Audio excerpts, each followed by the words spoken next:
A Lexington house catches fire with a father and his son inside. This afternoon, the son is in the hospital with serious burns. We'll have an update on his condition. Beautiful blue skies across the Bluegrass State, at least for now, but typical March weather means some big changes rolling in over the next several days. A 9-year-old boy remains in the hospital 2 weeks after being shot. Today, the man accused of shooting him made his first court appearance in Lexington. Tracking, alerting, protecting. This is WKYT News at 4. Good afternoon, I'm Jennifer Palumbo. The week is off to a nice start across the Bluegrass. It's a sunny afternoon with temperatures in the mid-50s in Lexington. You're looking live at Triangle Park in downtown. Chief Meteorologist Chris Bailey has a first look at the forecast. And Chris, it's a great day. It really is. A big temperature gradient, though, showing up from north to south throughout the region, Jennifer, and that is a sign of things to come over the next day or so. Live Skycam now looking out toward Hamburg Pavilion in Lexington, starting to see everything greening up a little bit as our sky blues up. That's a good combination around here. That temperature into the mid-50s with a partly sunny sky that is out there. Winds are fairly calm right now, so beautiful spring day overall in progress throughout the region, though quite the temperature spread, he says. 49 Covington, 56 Lexington, 61 into Richmond. How about upper 60s showing up into parts of southern and southeastern Kentucky? So 18, 19, 20 degree difference from north to south in some areas because we have a fast moving little system across the Ohio Valley, warm front that is draped through the area to the north of this. Rain and even snow from Indy toward Columbus. That's how close winter time is as of now, but the milder air is going to overwhelm the pattern over the next 48 hours before we do see some colder stuff by the end of the week. Live First Alert Defender up close and personal. Those showers into southern Indiana will skirt along and north of the Ohio River, so nothing to really write home about for most of central and eastern Kentucky. Here's what I'm working on, though, Jennifer. Big temperature swings ahead as a strong cold front arrives, and then old man winter kind of punches his way back into the Bluegrass State. I'll explain with the 7-day forecast coming up in less than 15 minutes. Thank you, Chris. This afternoon, a Lexington man is in the hospital after being badly burned in a house fire. The fire started about 9 this morning in the basement of a home on Woodbine Drive. That's off Clays Mill Road. A father and son were inside. The son was taken to the hospital with life-threatening injuries.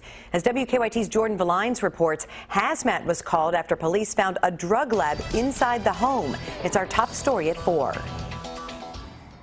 What started out as the scene of a fire quickly escalated here on Woodbine Drive after police say that they found a drug lab inside the home. Firefighters responded to the call of a house fire around 9 this morning. When they arrived, they said heavy flames and black smoke could be seen pouring out of the basement. Neighbors say that a father and son were the only ones living in the home. They said they saw the son's girlfriend punch out one of the basement windows shortly after the fire broke out. The father, who was sleeping at the time, made it out okay, but the son was taken to UK hospital with life-threatening injuries. Neighbors were shocked when police tape was strung around the scene of the crime after police say they found a drug lab inside of the basement of that home. Oh, they're nice people. We've lived here 9 years, and they've always been really nice. We all kind of keep to ourselves, you know, because lives are busy, but I feel bad for them. I really do. Firefighters who entered the residence, as well as a dog that was inside the home, had to be decontaminated on scene. In Lexington, Jordan Valines, WKYT. The home where the fire broke out has been deemed unlivable at this time. A man accused of shooting a Lexington boy 2 weeks ago made his first court appearance today. Alberto Contreras was brought to Lexington from West Virginia Friday night. Police say he fired several shots into an SUV near Russell Cave and Hollow Creek, injuring a 9-year-old boy.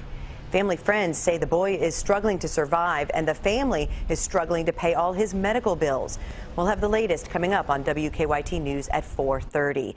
And we're working on a number of other stories for WKYT starting at 4:30. Amber Philpott is in the newsroom with a look at some more of the news in progress. Good afternoon, Amber. Good afternoon to you, Jennifer. Time is quickly running out for this year's General Assembly session, and a number of key issues remain unresolved. Those wanting certain bills passed are making their voices heard before the session ends tomorrow. One of the largest rallies came today from several hundred high school students gathered to support House Bill 236.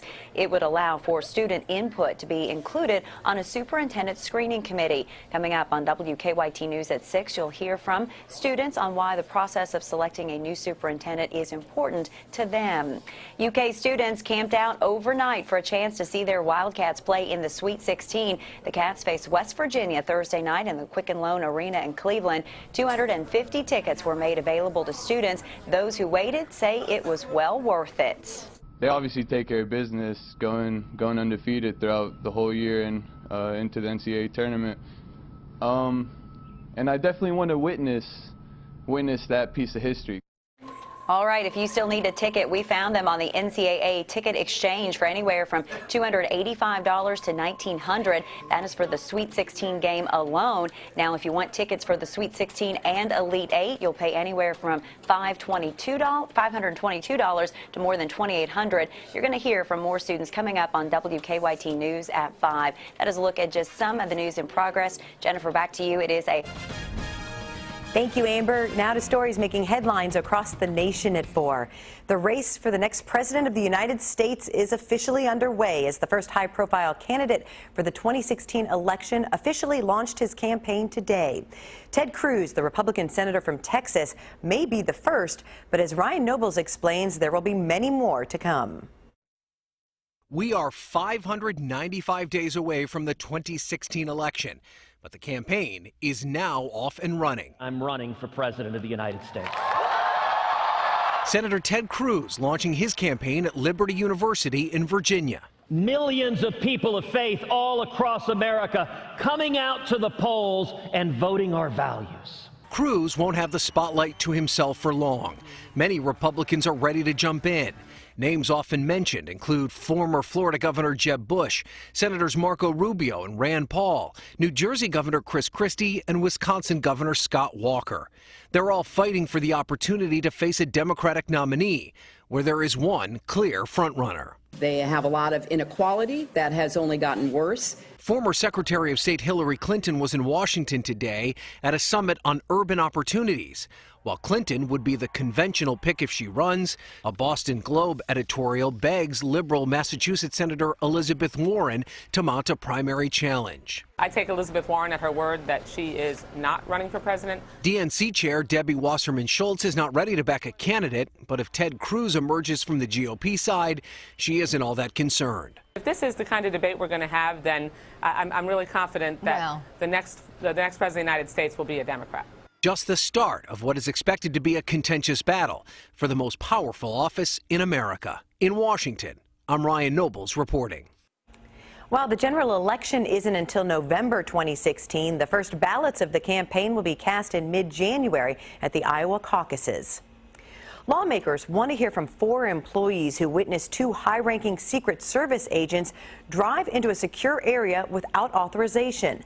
The House Oversight Committee wrote to Agency Director Joseph Clancy asking him again to let the agents testify at a hearing tomorrow. Right now, Clancy is the agency's sole witness. The committee is trying to get to the bottom of allegations that 2 senior agents had been drinking when they drove into the area. The agents are accused of hitting a construction barrier with their vehicle. Follow WKYT online at WKYT.com. Join the conversation on Twitter and become a part of the WKYT Facebook family.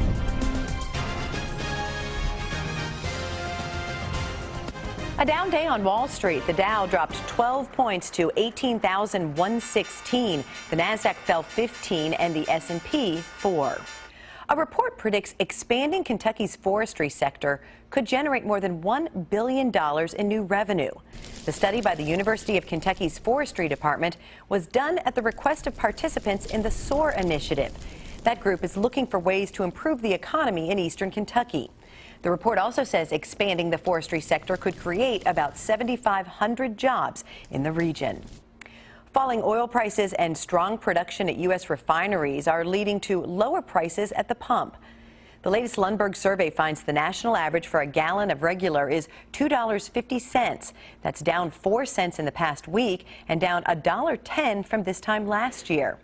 Here in Kentucky, the average is a little lower at $2.42 a gallon, with the lowest price at $1.98 in Corbin and the highest at $3 in Somerset. Here in Lexington, drivers are paying $2.03 up to $2.49 a gallon. The Kentucky Lottery is launching a new game today with a prize of $1,000 a day for the rest of the winner's life. Lucky for Life is similar to Powerball with drawings twice a week. The top prize is $1,000 a day for life. Kentucky is the 16th state to carry this game. Many people may dream of retiring in Florida or Hawaii, but you may want to think about Wyoming. Bankrate.com looked at the best states to retire based on taxes, cost of living, health care, quality of life, and the weather.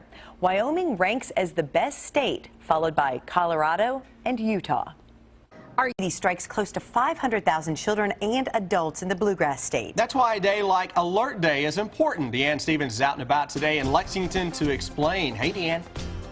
Hey, good afternoon, guys. We are at the new Kroger here on Euclid Avenue, where tomorrow this place will be buzzing. It's all about Diabetes Alert Day. So many folks living with diabetes and don't even know it.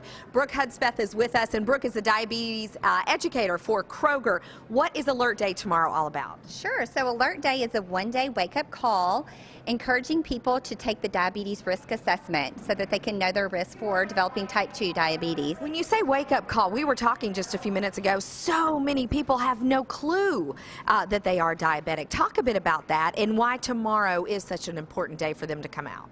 Sure. So nearly 30 million Americans have diabetes, but of those, about a fourth of those don't even know that they have diabetes. And then an additional 86 million Americans have something called prediabetes, which means that they are at very high risk for developing type 2 diabetes. Okay, so how does tomorrow work? So tomorrow, anybody can come to any Kroger store and take a diabetes risk test. Just go to the pharmacy and ask for one of those tests. Or you can actually come here at the Euclid location and take a test right here, and then we will do some free blood glucose screenings if you're at high risk. I was going to say, some people might be hesitant. What does the test involve? Sure. So it's just a simple test that asks some simple questions about your age, ethnicity, your weight, and some other things that might put you at risk for type 2 diabetes. All right. There's a lot of education going on tomorrow as well. I understand Brooke's going to be here to help out, and she's going to help us out because coming up at 4:50, we're going to walk down the fruit and vegetable aisle and give you some tips on healthy eating before you come out for tomorrow's Diabetes Alert Day happening here at Kroger on Euclid Avenue. They're going to be here tomorrow from 10 until 2. I'm Deanne Stevens, out and about. Back to you guys. Thanks, Steve. It's time for better living, health education, and consumer news that impacts your life. A new study suggests teaching breast cancer patients stress management techniques can reap long-lasting rewards.